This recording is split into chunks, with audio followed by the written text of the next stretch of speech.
Les amis, bienvenue, j'espère que vous allez tous très bien, très content de vous retrouver pour cette nouvelle vidéo, même si évidemment, j'aurais préféré que ce soit en des circonstances différentes. Le Paris Saint-Germain, battu par le Bayern Munich 2-0 à l'Allianz Arena, des buts d'Eric Maxime Choupo-Moting et de Serge Gnabry. Ce Paris Saint-Germain sort dès les huitièmes, comme la saison précédente. Kylian Mbappé, qu'on attendait comme étant un des tournants potentiels, la clé de cette partie et d'une éventuelle qualification pour le PSG, a été absolument invisible. Léo Messi, un match très très difficile pour lui, et à l'image de Leon Goretzka qui célèbre là, le Bayern Munich et les hommes de Julian Nagelsmann, je crois que c'est la première chose à dire, ont largement mérité leur qualification. Pas totalement impressionnant sur la phase aller, pas totalement séduisant sur la première mi-temps de ce match, pourtant, au bout des 180 minutes, ils en ont marqué 3, ils n'en ont pas pris un seul, et ils ont montré avec la force de leurs entrants et leur capacité à museler notamment la menace numéro 1 Kylian Mbappé, à proposer un plan de jeu très équilibré, très complet, ils ont montré qu'ils sont l'une des forces de cette campagne, qu'ils sont l'un des 2, 3 peut-être favoris à la victoire finale. Finalement, c'est un Bayern Munich, un peu comme toujours, pas forcément les plus attendus, les plus séduisants, les plus brillants, mais toujours présent. La force de l'habitude, un immense club, et répondant dans les duels, franchement, un très gros match de tous, à l'image d'Alphonso Davies là, que j'ai trouvé phénoménal, de Dayot Upamecano qui a été monstrueux, énorme match d'Upamecano. Voilà, le Bayern s'impose 2-0 avec 2 buts dans la dernière demi-heure, et il y a une autopsie à faire. Pour le Paris Saint-Germain, qu'est-ce qui n'a pas fonctionné? Peut-être qu'à l'échelle de la saison, on le fera demain. Qui sont les responsables finalement d'une saison qui s'annonce déjà comme un échec pour le PSG? Là, on est le 8 mars. Au soir, elle est terminée. PSG a 8 points d'avance en Ligue 1.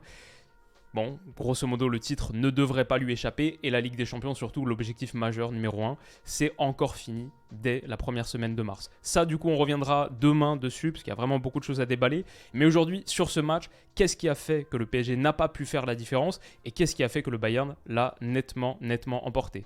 Alors, c'est pas forcément sur la première mi-temps, je trouve, qu'on aura les éléments de réponse. Parce que, pour une première période à l'Allianz Arena avec un score à remonter, j'ai trouvé le PSG initialement assez séduisant. Le Bayern était haut, avec une pression en individuel, Choupo-Moting là, Moussiala là, etc. Pression haute du Bayern, le PSG s'en sortait plutôt pas mal, avec là Nuno Mendes pied droit qui renverse, la déviation de Kylian Mbappé, une de ses meilleures actions du match dès la deuxième minute de jeu, derrière on va quasiment plus le voir, et Fabian Ruiz qui le relance dans la profondeur. Malheureusement, cette première touche, elle est un peu trop longue. Quelque part, je crois que la qualité de la pelouse aussi, pas du tout une excuse, mais juste, elle a influencé ce qui s'est produit sur le terrain, dans les deux sens, totalement dans les deux sens. Je ne sais pas si elle était... Parfois, elle fusait trop, et parfois, j'avais la sensation que le ballon était un peu ralenti, que Kylian Mbappé, là, il doit mettre une touche supplémentaire en plus pour accélérer, pour la porter loin. Mais techniquement, il y a eu des erreurs des deux côtés sur ces attaques de grands espaces, où le ballon ne roulait pas très bien. Pourtant, elle avait été assez arrosée. Peut-être qu'elle roulait trop, mais j'ai senti un petit truc. Elle n'était pas en super état aussi. Peut-être que ça rebondissait un peu. Quoi qu'il en soit, j'ai trouvé le Paris Saint-Germain aussi intéressant dans sa phase de pression à lui, avec un Yann Sommer et un Matthijs de Ligt qui ont été en grande difficulté avec les pieds. Il y a une situation qui est bien plus parlante, évidemment, peut-être le tournant du match Vitinha tout à l'heure, on va en reparler. Mais dès le début, il y avait des choses intéressantes. Bon, bah là, Stanisic, il est mis sous pression. C'était la défense à 3, donc Stanisic, Upamecano, de Ligt, comme on pouvait s'y attendre. Kimmich là, un cran plus bas, et Goretzka un cran plus haut dans cette paire de l'entrejeu. Voilà, Matthijs de Ligt, là, Yann Sommer, bon, qui est contraint à une relance avec la pression haute du PSG, Kylian Mbappé là, un ballon récupéré très vite par Vitinha. Ce que je trouve a plutôt bien marché aussi initialement pour le Paris Saint-Germain, c'est qu'ils ont réussi à prendre le contrôle dans l'entrejeu avec ce trident, Fabian Ruiz, Vitinha, Marco Verratti, qui fonctionnait pas mal. Il y avait de la qualité technique dans ces tout petits espaces pour créer des décalages. Derrière, le problème, c'est que je trouve que ça n'a pas été converti en vraie occasion. Malgré une capacité à tenir le ballon et à manipuler un petit peu dans cette zone, bah typiquement cette passe de Marco Verratti, elle aboutit pas, elle est mal ficelée, elle est un peu trop longue pour Léo Messi. Le bloc assez dense, compact sur la largeur du Bayern a rendu aussi le jeu intérieur plus difficile, je trouve. Et on voyait toujours Dayot Upamecano très proche de Kylian Mbappé, mais quand on regarde les lignes du Bayern, là, c'est un bloc qui est dense sur la largeur et qui rendait la combinaison à l'intérieur du jeu un peu plus difficile. Bon, Vitinha par exemple, typiquement sur cette situation, là c'est ce que je vous dis sur les situations qui ne sont pas transformées en occasion et les occasions qui arriveront quand même, qui ne sont pas transformées en but, bah il y a un très très bon ballon à mettre dans la course pour Achraf Hakimi, là qui se propose dans la profondeur. Malheureusement, et c'est aussi parce qu'Alphonso Davies, bon, Davies, quand il est en couverture, il faut mettre un excellent ballon. Ça met beaucoup de pression sur le ballon que tu donnes parce qu'il n'y a pas beaucoup de mètres à gagner sur lui, sur son repli.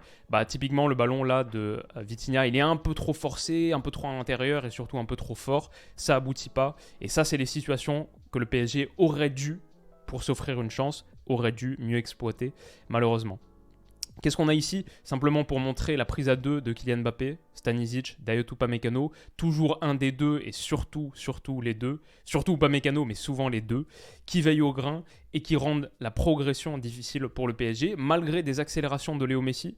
Là, dans l'entrejeu, bah, typiquement, ça c'est encore une fois, c'est les situations qui ne sont pas converties en occasion, parce que sur la phase de relance, pas de souci, le PSG s'en sort plutôt pas mal, avec Verratti, avec Vitinha, avec Léo Messi qui est en décrochage, les petits gabarits, la mobilité dans ces petits espaces pour réussir à percer la première ligne, la première pression du Bayern, mais derrière, une fois que c'est fait, Messi, j'ai trouvé qu'il a eu un soir très très compliqué. Mais honnêtement, Messi, un peu à l'image de la trajectoire là depuis quelques temps, moi je lui enlève rien, comme vous le savez, je suis un énorme fan. Il a beaucoup de qualités encore, peut-être même plus que jamais dans le playmaking pur, les passes bien senties, la complicité avec Kylian Mbappé, ça devait être un axe fort de ce match, ça allait au Paris Saint-Germain depuis plusieurs semaines, mois, etc. Mais par contre, dans la mobilité, dans la pure mobilité, c'est difficile pour lui de convertir les petites différences qu'il fait à la base de l'action, en des grandes différences derrière. Dès qu'il y a des grands espaces à attaquer, ça devient plus compliqué, il a du mal à tenir cette mobilité sur 10, 20, sur des dizaines de mètres. Sur les premiers mètres, ça passe et après, c'est un peu plus compliqué. Là, il est repris par Matthijs de Ligt en ayant un peu trop poussé son ballon. Aussi parce qu'honnêtement, physiquement, les Bavarois, dans l'entrejeu, Kimmich, Goretzka, même quand ils étaient battus, ils revenaient durs. C'était très fort sur l'homme, c'était très athlétique, très agressif. Et ils ont aussi contribué à rendre la progression difficile pour le Paris Saint-Germain. Je pense que cette facette du jeu pour le Bayern, elle était gagnée, elle était remportée. Alors, ça aboutit quand même sur Kylian Mbappé, cette action-là, avec le rush de Léo Messi, avec un petit contre favorable, la sortie de Ligt pas parfaitement réussie. Là, je pense typiquement, encore une fois, sur les situations qui ne sont pas converties en occasion, là, je pense que malgré le fait que c'est Kylian Mbappé, Marquinhos, en plus, sa position, c'est le ballon naturel à mettre pour un truc qui est en retrait comme ça pour lui, c'est sur Fabian Ruiz, là dans la profondeur. En plus, on voit que Stanisic, lui, il est en déséquilibre. C'est dur à voir en une intention comme ça, en une touche, mais Stanisic, il est en déséquilibre, c'est très très difficile. Bien sûr, la priorité pour tout le monde est concentré, focus sur Kylian Mbappé, mais Fabian Ruiz, il est en train de se déplacer bien. Même tu peux imaginer que si tu le lances là, avec son pied gauche, on peut finalement trouver Kylian Mbappé sur cette action. On peut le trouver, comment ? Avec du jeu en triangle.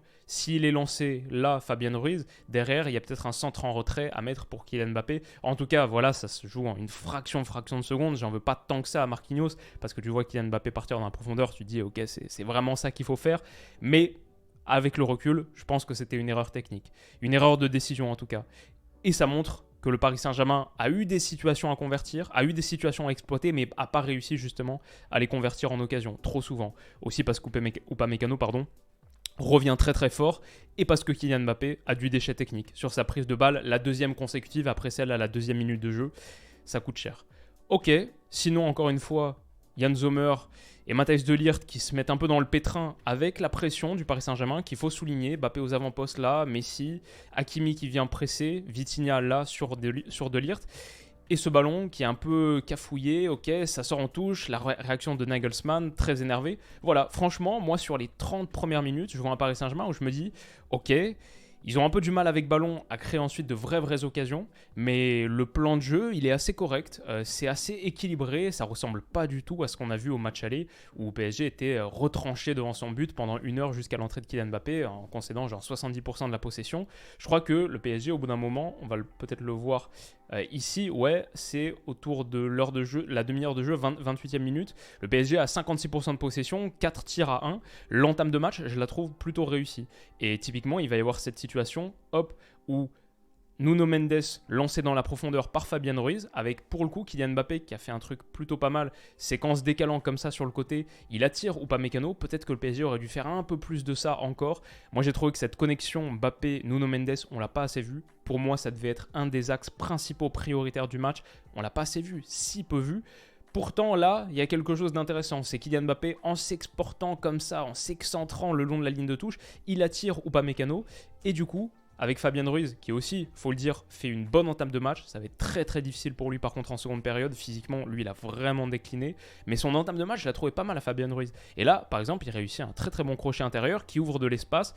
Et derrière, Nuno Mendes qui peut profiter d'Upamecano, qui allait chercher un peu Kylian Mbappé là, qui le suit à la trace. Et bah, Fabian Ruiz peut mettre un très bon ballon dans le demi-espace, dans cet intervalle-là entre Kimmich et Upamecano, pour Nuno Mendes qui se projette. C'est hyper danger là, tout de suite. Et là, par contre, c'est l'occasion qui n'est pas convertie en but. Je ne sais pas exactement pourquoi. Peut-être que Léo Messi surgit pas assez bien sur ce ballon. Peut-être que Nuno Mendes est pas assez bien accompagné aussi. C'est vrai que c'est le problème. Tu lances dans la profondeur en ayant excentré Kylian Mbappé pour permettre d'attirer Upamecano. C'est bien, mais après, tu n'as plus Kylian Mbappé du coup.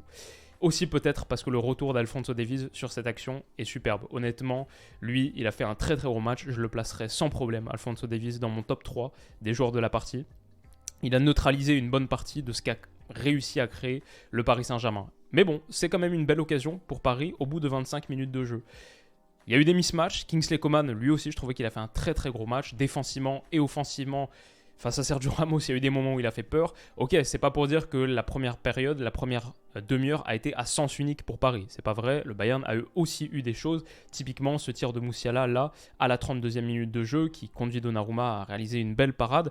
On a senti aussi que le match était sur un fil, quand le Bayern avait le ballon et pouvait se projeter, même par rapport aux situations de pression haute de Paris, quand il y avait un peu plus d'espace derrière, ça pouvait faire un peu plus mal, avec notamment Musiala. Un des tournants du match, c'est forcément la sortie sur blessure de Marquinhos. On le savait diminué, amoindri pour cette rencontre. Il avait fait des efforts pour être là. Il doit sortir. Et la double peine, c'est que Mukiele, son remplaçant, doit sortir à la mi-temps. 2 énormes tournants de la partie, sans doute. Pour un Paris Saint-Germain qui jusque-là réussissait plutôt à tenir le duel physique dans cette zone. Marquinhos qui était un peu plus haut aussi souvent en tant que milieu de terrain. Bon, compliqué. Mais le vrai tournant du match, il est forcément là. Sur de la pression haute, encore une fois, Yann Sommer encore embêté avec les pieds. Hakimi qui le rush. Et derrière, il y a ballon perdu. Vitinha, là, cette image, elle va rester longtemps. Ça, c'est le moment traumatisme pour le Paris Saint-Germain. Parce que ici, il faut marquer. Et Vitinha qui se presse pour tirer pied gauche alors qu'il est en déséquilibre. Évidemment, c'est parce qu'il n'est pas du tout accoutumé de ces zones. Mais dans cette zone, il a le temps. Il a absolument le temps. Le gars qui revient, c'est Upamecano. C'est lui qui revient. Il est super loin par rapport à Vitinha. Il n'y a personne derrière. Sommer est là. Il bloquerait même potentiellement autour de Goretzka. Mais en plus, voilà, Vitinha a le temps. Il a le temps de revenir sur son pied droit et de la mettre dans le but. S'il revient sur son pied droit, s'il réussit à se rééquilibrer, se remettre sur son pied droit, il est là. De Ligt est ici. Il choisit son côté.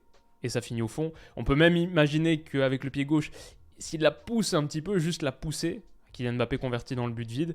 Le problème, c'est qu'il tente une reprise pied gauche. On sait que déjà, même pied droit, la frappe de Vitinha, c'est pas sa qualité principale.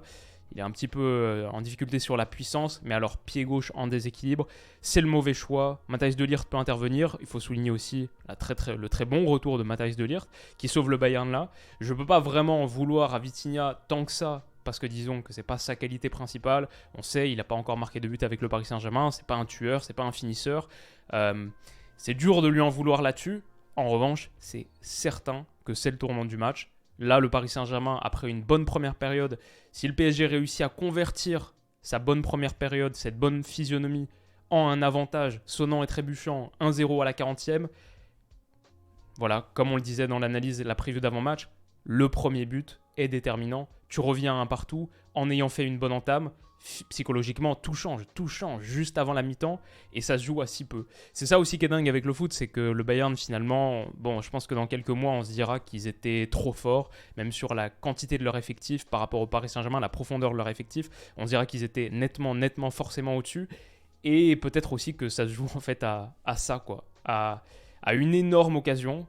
la plus grosse occasion du match à ce moment du match, la plus grosse occasion du match avant l'ouverture du score de Choupo-Moting. Ce premier but que le Paris Saint-Germain devait marquer, il a eu une occasion énorme de le faire et l'a pas saisi. Alors derrière, du coup, tout le reste, honnêtement, c'est un peu de la littérature, juste pour montrer que Davies a été très bon, même avec ballon. Il a fait beaucoup de mal sur son côté, beaucoup de différences sur son côté. Messi, voilà, typiquement sur les situations où le premier décalage, comme ce que je disais tout à l'heure, la première ligne réussit à être battue, et bah derrière, il lui manque la qualité d'accélération, le punch pour aller servir un Kylian Mbappé. Il faut dire aussi que Stanisic et Dayot Upamecano veillaient systématiquement au grain. Je crois que là, on avait une vraie défense à 3, dans le sens où tu pouvais toujours en avoir 2 qui veillaient sur Kylian Mbappé. Et il a quasiment pas été touché de la partie, mais là, c'est vrai qu'on a manqué de rampe de lancement, je pense. Parce que Messi, une fois que ce premier dribble est passé, il n'y a pas vraiment la qualité, le coup de rein, la vitesse pour pouvoir convertir ça en une situation. C'est aussi là peut-être que Neymar a manqué du coup. Voilà, on en a beaucoup parlé en preview. Peut-être un Paris Saint-Germain plus équilibré sans Neymar. Et c'est vrai, il a été plus équilibré. Mais est-ce qu'il a été meilleur pour pouvoir exploiter ces moments de transition offensive avec une rampe de lancement en moins, avec le coup de rein en moins? Voilà, c'est du foot fiction, on peut pas, c'est dur de présenter le contrefactuel comme ça, mais j'ai senti ce manque dans l'animation offensive du Paris Saint-Germain à la récupération. Bon voilà, Upamecano a fait un énorme match, déplacé sur toute la largeur, il a été monstrueux, mais à la mi-temps, Kylian Mbappé a touché 14 ballons, c'est le plus faible total du match, des 22 titulaires présents sur la pelouse, donc au coup d'envoi avec Mukiele qui est à 13 parce qu'il rentre en cours de jeu, mais sinon tout le monde est à plus, Choupo-Moting est à plus, tout le monde est à plus. Mbappé, l'homme clé, est le gars qui a touché le moins de ballons, il a été totalement neutralisé. Les mauvaises nouvelles s'enchaînent pour le Paris Saint-Germain, bien sûr, avec la sortie de Mukiele quelques minutes plus tard, juste avant la seconde période. La tête des mauvais jours pour Kylian Mbappé, parce que derrière, il y aura une petite situation, là, Vitinha, Messi qui échangent. Mbappé, il a une occasion là, il se retourne, mais c'est encore une fois dévié par Alphonso Davies, qui a fait un match énorme dans la protection de sa surface, dans tout. Kingsley Coman aussi, j'ai envie de le souligner, parce que si on n'a pas beaucoup vu Nuno Mendes, qui pour moi était la clé numéro 2 après Kylian Mbappé pour le Paris Saint-Germain, bah c'est aussi parce que Coman, sur son côté, mais c'est un monstre, c'est quand même, il y a un peu une certaine ironie de l'histoire que, pour moi, 2 des 3 meilleurs Bavarois ce soir, ce soit 2 gars issus de la région Île-de-France qui privent le Paris Saint-Germain d'une accession en quart de finale. Dayot Upamecano et Kingsley Coman, les deux ont été monstrueux. Et là, ce retour, quand tu as un gars comme ça qui peut faire des retours défensifs sur Nuno Mendes, tu sais que tu as une sacrée arme. Et Coman a été énorme. Kylian Mbappé là face à Dayot Upamecano, peut-être qu'au bout d'un moment aussi, le défenseur te rentre un peu dans la tête. Tu cherches le duel en première intention. Peut-être qu'ici, il y a plutôt un ballon à mettre pour Léo Messi, un peu comme celui, c'est pas exactement la même situation, mais ça me fait un peu penser au 3e but contre l'Olympique de Marseille, où il joue en appui sur Messi, et derrière, une fois que le défenseur est retourné vers Messi, Messi peut mettre un peu par-dessus là. Franchement, il y avait peut-être la place pour. Messi se propose bien dans ce demi-espace-là, avec une petite course oblique, mais derrière, Kylian Mbappé, qui ne peut pas faire la différence seul, va plutôt chercher le côté, Fabian Ruiz. Et là, pour moi, il manque un Nuno Mendes aussi. Peut-être qu'il a été un petit peu sur la retenue dans son implication. Peut-être que physiquement aussi, il a pêché, parce que même Nuno Mendes, il doit sortir, je crois, à la 80e minute de jeu, alors qu'idéalement, tu as envie de la voir jusqu'au bout. Mais cette liaison, cette connexion Mbappé-Nuno Mendes, bah là, par le vide, on voit à quel point elle a fauté, elle a pêché sur cette rencontre. En plus, Fabian Ruiz, là, dès la 55e, dès la 50e minute, physiquement, ça commençait à être très difficile, les jambes lourdes, un ballon perdu, et derrière, le Bayern peut se projeter. Danilo Pereira était bon, ça je dois parler quand même des bons Parisiens ce soir. Danilo Pereira, immense. Là, son retour sur Choupo-Moting, de la tête, les interventions, comme là sur le duel aérien, il a été très costaud. Mais là où le PSG perd le match aussi, bien sûr, c'est sur la qualité ou l'absence de qualité de ses entrants. Pas pour les blâmer individuellement, mais quand tu vois la différence par rapport au Bayern, c'est ça qui, sans doute, fait pencher cette dernière demi-heure. Parce qu'au bout, il y a un match que le Paris Saint-Germain doit gagner, un match que le Paris Saint-Germain a bien attaqué, et une dernière partie de match, un dernier tiers de match où le PSG disparaît dans le money time, dans le moment le plus important. Aussi parce que face à la pression du Bayern qui n'a pas lâché. Peut-être que Nuno Mendes, il est un peu trop éloigné, il lui manque un peu de jambes. Peut-être que Fabian Ruiz, il lui manque à la fois les jambes et le courage pour que cette orientation, elle soit faite vers l'avant. Ça, je trouve que c'est un truc qui a manqué aussi au PSG, même sur la première période. Peut-être un peu absorbé par l'enjeu de ce match, le fait de ne pas vouloir encaisser le premier but, de se dire qu'il y avait toujours la possibilité d'eux. Je trouvais qu'il y avait beaucoup de prises de balles vers l'arrière et du jeu un petit peu lent. Alors que tu as envie qu'ils se lâchent un peu plus. D'ailleurs, ils vont le faire après le premier but, brièvement. Tu as envie qu'ils se lâchent un peu plus. Et il y a beaucoup de prises de balles vers l'arrière. Typiquement, celle-là, je crois que c'est possible. C'est toujours compliqué quand tu as Kingsley Coman qui vient de presser. Ça fait un peu peur, je comprends. Mais je crois que cette touche de balle de Fabian Ruiz, elle est l'initiative du but encaissé. Elle est à l'initiative du but encaissé parce qu'elle doit être vers l'avant. Elle doit être vers l'avant pour ensuite jouer vers Nuno Mendes. Le fait de revenir là, non seulement dans une zone qui est très facile à presser pour le Bayern, mais en plus sur Bichabou, là, mentalement, psychologiquement, forcément, on sait que c'est compliqué pour lui. Il est obligé de mettre un ballon pas facile pour Marco Verratti. Et là, c'est le piège du Bayern qui se referme. Là, dès le début, tout le monde qui connaît le foot, qui connaît le Bayern, qui connaît la difficulté de ressortir sous pression, même si c'est Marco Verratti, tout le monde voit ça. Et tout le monde réagit de la même manière. Il y a énorme danger. Il y a énorme danger là parce qu'il n'y a pas de passe de sortie pour Marco Verratti. Il est retourné, il est dos au but face à son propre but. Il n'y a pas de passe de sortie ici. Il n'y a pas de passe de sortie là pour Sergio Ramos parce qu'on aurait ici, est-ce que c'est Leroy Sané qui est entré? Ouais, je crois que c'est lui qui pourrait couper la transmission. Il n'y a rien. Il est obligé de se contorsionner sur lui-même comme il le fait souvent et souvent avec succès. Mais là, ça paye pas. Le retour de Thomas Müller, magnifique. J'ai envie de signaler aussi, il se retourne, il la met parfaitement dans la course de Leon Goretzka, vraiment très très rapidement pour pas perdre l'avantage. Puis derrière, le Bayern déroule, c'est facile. Passe en retrait, Choupo-Moting, 1-0. La célébration, et c'est un peu la fin du match à ce moment-là. Nagelsmann qui célèbre. Voilà, c'est dur. Je me dis pendant un moment, peut-être que ça va les libérer. Je me souviens même en première période, je me disais, peut-être en fait, il faut que le PSG le prenne, ce premier but, histoire d'être totalement libéré psychologiquement et d'y aller à fond avec rien à perdre. Parce que sur les 5 premières minutes qui vont suivre le 1-0, je vois par exemple tout de suite des passes beaucoup plus tranchantes vers l'avant, de la prise de risque. On arrête de calculer, on arrête d'essayer de contrôler, de pas trop s'exposer si jamais on perd. Tout de suite, la passe ici, boum, Hakimi pour Mbappé dans la profondeur. Une des premières transmissions directes comme ça à destination de Kylian Mbappé dans la profondeur. Le problème, c'est qu'il se fait manger par Dayot Upamecano, qui a été énorme face à lui. Il réussit pas son crochet là. Superbe intervention et anticipation de Dayot Upamecano, c'est vraiment ça. Là, il sait qu'il va revenir intérieur comme ça. Il est déjà bien positionné. Il a été énorme, il a été monstrueux. Le Paris Saint-Germain a quand même une grosse occasion. Sergio Ramos, un peu comme l'OM, le but de l'égalisation juste avant la mi-temps en Coupe de France. Cette tête magnifique, sortie. C'est ça qui est magnifique, surtout sortie par Yann Sommer. Bon, ça aussi, c'est peut-être un tournant du match. Peut-être que tu reviens sur pas grand-chose, sur quasiment rien, mais sur un corner, boum, tu reviens un partout. Le PSG avait vraiment besoin de l'énergie, l'enthousiasme que procure un but dans ce match. Celui qui te permet d'y croire, qui fait un peu peur à l'adversaire. La force psychologique, le momentum qui peut être imprimé par un but, le meilleur entraîneur du monde, est tellement valuable que c'est dommage de ne pas l'avoir mis, mais bon, évidemment. On dit une évidence quand on dit ça. Je trouve que les centres aussi n'ont pas été d'assez bonne qualité, souvent contrés. Ce qui parle aussi sur la qualité du repli défensif du Bayern. Mais ça aussi, c'était un problème parce qu'il y a eu souvent des moments de centre. Hakimi, par exemple. C'était difficile. Mais voilà, je pense qu'il n'y a pas grand-chose de plus à dire. Kylian Mbappé absent, totalement absent de ce match, éteint par le Bayern. Christophe Galtier, on va faire demain la vidéo sur qui est fautif, qui est responsable de la saison ratée, parce que c'est le terme du PSG. Évidemment, il a sa part de responsabilité. Mais pour moi, sur ce match, sur la fin de match, il y a tellement peu d'options sur le banc. Ton premier changement d'impact dans un match que tu dois gagner, où tu dois mettre le plus de force offensive, ton premier changement d'impact, pas forcé, comme Marquinhos ou Mukiele ou Bichabou, etc., c'est Warren Zaïre-Emery à la 76e minute. Et en plus, il a été pas mal. Il aurait peut-être même dû jouer plus tôt, dès l'heure de jeu, quand Fabian Ruiz commençait un peu à souffrir, parce qu'il a, lui, pour le coup, il a été pas mal.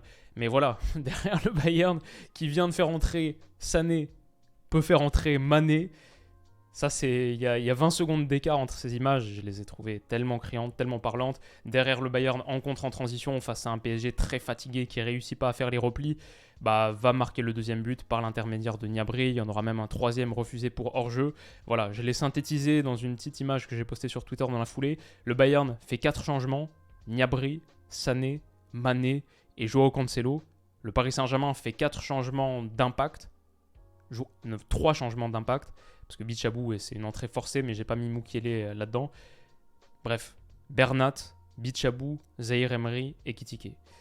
Ouais, je crois que beaucoup de choses sont dites là, et du coup par rapport à la responsabilité, forcément, quand tu as constitué cet effectif-là, quand c'est ça, ce que tu peux faire rentrer à l'Allianz Arena en 8e de finale retour de Ligue des Champions, dans un match où tu dois marquer 2 buts, bah peut-être que tout est dit dans cette image. Aussi, évidemment, le petit tweet d'avant-match, et oui les amis, la lumière est formelle, ce soir le Kicksball vaincra l'ogre allemand, maudite lumière, aussi, bah, je dois le dire, mon prono d'avant-match est pas passé, c'est exactement l'inverse de ce que j'imaginais qui s'est prévu, totalement l'inverse, je pensais que Kylian Mbappé allait se régaler dans les grands espaces, qu'il allait faire souffrir le Bayern comme il l'avait fait sur la dernière demi-heure, que c'était suffisant pour permettre au PSG d'y croire, même si mon idée c'était le Bayern est 65-35 favori, 65%, 35%. Mon prono c'était le Paris Saint-Germain, je me suis trompé, mais à culpa. Mbappé n'aurait jamais dû rentrer au match aller, il a terrifié les Allemands et ce soir c'est la vengeance. Aussi un petit truc que je pense pas vraiment sérieusement entre guillemets parce que si tu as la possibilité de l'avoir 10 minutes, il faut le faire rentrer à tout moment. En plus au match aller, ça s'est joué à quelques centimètres pour qu'il plante un but, le hors-jeu de Nuno Mendes, etc. Mais c'est vrai aussi qu'avec le recul, tu te dis, si tu peux finir le match aller à 1-0, vu que de toute manière il n'a pas marqué, ça n'a rien changé au score, au résultat, peut-être qu'il aurait un peu moins terrorisé Nagelsmann et le Bayern, et qu'il aurait moins été contenu ce soir, que le plan anti-Kylian Mbappé aurait été moins performant, je sais pas, mais c'est vrai que je crois que l'impact qu'il a eu sur la dernière demi-heure a vraiment fait réfléchir au Bayern, et peut-être que ça aussi ça a un impact sur la physionomie du match. Toujours est-il que donc le Paris Saint-Germain est éliminé. Dans l'ensemble, c'est une élimination logique, méritée. Quand tu regardes simplement la différence d'effectifs, la différence de mentalité, de caractère, de consistance sur l'ensemble des 180 minutes, quand je dis consistance, c'est vraiment au sens français, pour le coup, pas un anglicisme. Genre vraiment la consistance de leur production. C'était trop léger, c'était trop irrégulier. Non, ça c'est le sens anglais, consistency. Bref, tout ça pour dire victoire et élimination logique du Bayern face à ce Paris Saint-Germain. Et c'est tout ce que j'ai à dire, grosso modo. Qu'est-ce que vous en avez pensé, vous les amis? Demain, je crois qu'on va pouvoir faire l'autopsie complète. Je vais aussi enregistrer un épisode avec Stan où on parlera sans doute de la Ligue des Champions jusqu'alors, qui nous a fait la plus forte impression pour l'instant. Et on se retrouve très vite pour ça. Prenez soin de vous les amis, ça a été une très longue vidéo. Courage aux supporters parisiens, évidemment. C'est encore une campagne difficile. On verra ce qu'il en sera l'année prochaine. Et bravo aux Bavarois qui ont vraiment livré un gros match. Prenez soin de vous les amis et on se dit à demain. Bisous.